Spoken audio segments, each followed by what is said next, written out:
Hey guys, it's Sarah and welcome back to another episode of Queen Behind the Screen.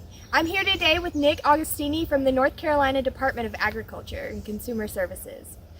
Nick, how are you doing today? I'm doing fine. And yourself, Sarah? I'm good, thank you. Can you tell us a little bit about your role for the North Carolina Department of Agriculture? Sure. I work in the marketing division and I'm the assistant director of horticulture, seafood, and field crop. I wear a lot of different hats in my job.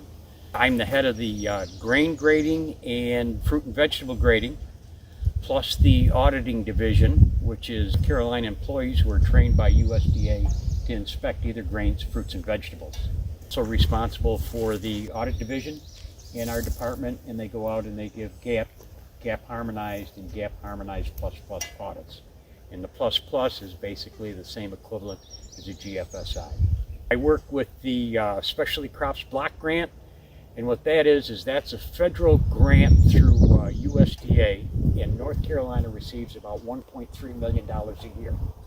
And this grant can only be used for one of two things, either research or marketing for horticultural crops. Another part of my job is I have 9 marketing specialists that answer to me, and they take care of a variety of different commodity groups, and they are the liaison between the department and the commodity groups throughout. As a marketing specialist, can you give us a little bit of an insight on North Carolina watermelons? Season with North Carolina watermelons, you usually start the end of June and it'll run through till about the end of August.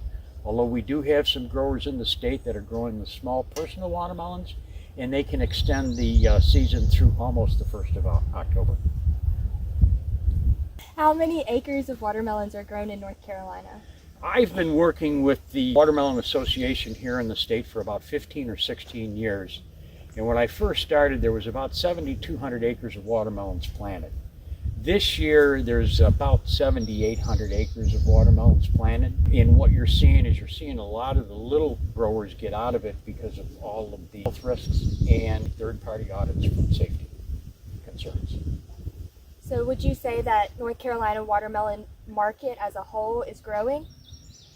Say it's growing by leaps and bounds. I would say it's pretty much steady over the last 15 years. I mean, we went down as low as 7,200, went up as high as 7,800.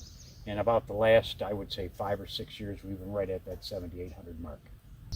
How many watermelon growers are in North Carolina? Okay, we had 2 ways of looking this up. First of all, I looked in the Carolina Shippers Directory, which are people that can ship watermelons by the truckload lot, and there's 39 listed in the directory. We then went to the North Carolina Farm Fresh site, and what we found is there are 328 different outlets, be it farms, farm markets, or roadside stands that sell watermelon in North Carolina. So that's a lot of people. Can you help us understand a little bit more about what farm gate is? Farm gate is the money that the farmer actually receives from the buyer of the watermelons.